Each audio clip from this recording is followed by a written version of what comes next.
expect everyone to respond to your surveys and answer the questionnaire sincerely. You diligently send out surveys regularly, invest time and effort into creating the perfect questionnaire, yet you find yourself disappointed with very low response rates or at times not even a single response.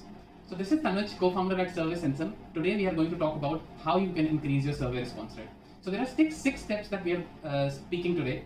The number one step is designing the perfect questionnaire. So the most important thing I'll say here is do not make it too long. So I've worked with automotives, insurance sectors, and sometimes they survey are 20, 25 questions long or 30 questions long. So if you're sending a survey to them which is 30 questions long, how would you expect them to respond to it? That's number one. So once that is done, the second step is you pick the perfect timing of sending the survey. For example, if you're doing an interaction-based survey that is sent after an interaction, don't wait for a week after that interaction to send the survey. Send it immediately. For example, if you work at a retail store, someone visits the retail branch, the customer, and they buy something, then send the survey to them immediately after they have bought, maybe 1 hour later, but not more than that. The second is, if you are, let's suppose, doing a survey which is based on relationship, like you're trying to gauge the relationship of your brand and what do the customers think about it, you should make it like once in a quarter or once in 6 months. Don't make that survey too frequent. Then the third thing is picking the right channel. So if you have to pick the right channel, you have to pick which country you are in. For example, in India, if you try to send a survey on an email to a person, they'll never respond to it unless they're looking out for a job. Because in India, people only open their personal emails when they're looking out for a job. So pick the right channel, which is WhatsApp. For example, in India, everyone is on WhatsApp and people respond to it. But let's suppose if we are talking about US, nobody uses WhatsApp there, or very few people use it. Email and SMS have very good open rates and also good response rates. So pick those as channels. So whenever you're picking the channel, either make it relevant to the country and also relevant to the application that the customer is using. For example, if they're transacting on the app, make a survey pop up on the app, because if you're going to send it over email, they'll never reply to it. The fourth thing that you should do is send decent number of reminders, for example 1 or 2.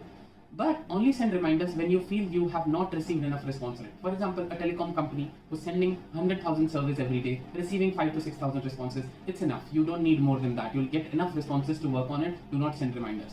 But if you're a B2B company or even a B2C company which have smaller number of interactions, do send 1 or 2 reminders, because sometimes people miss it when they're busy and they do not respond to your survey.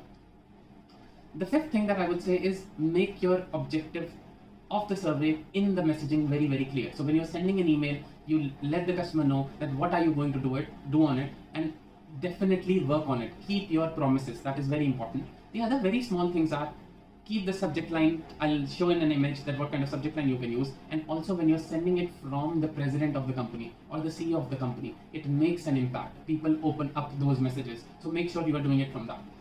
Then once you have sent the surveys, responses are started coming in. Now you have to make sure that you close the loop on the feedback. For example, if you're working in a B2B company and it's a SaaS company, you are getting a product feedback, someone gives negative feedback, make sure either your customer success manager or a product manager reaches out to the customer, understand their exact concerns, note them down, and if they're a bug, get them resolved. If they're a feature request, at least mark them. Maybe that becomes handy in the later.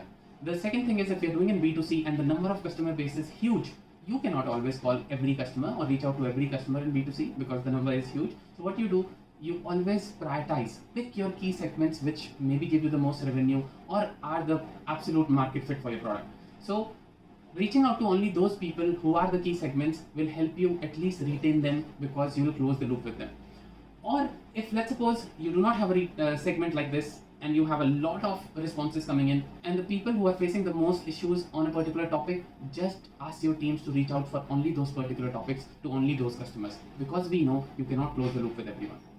Once you have done all those calls, you have received some responses back on them, you then create action plans. That okay, these are the 4-5 things customers have told us, this is what suits the product roadmap and also suits the business values. So let's suppose make action plans for that and then start working on it.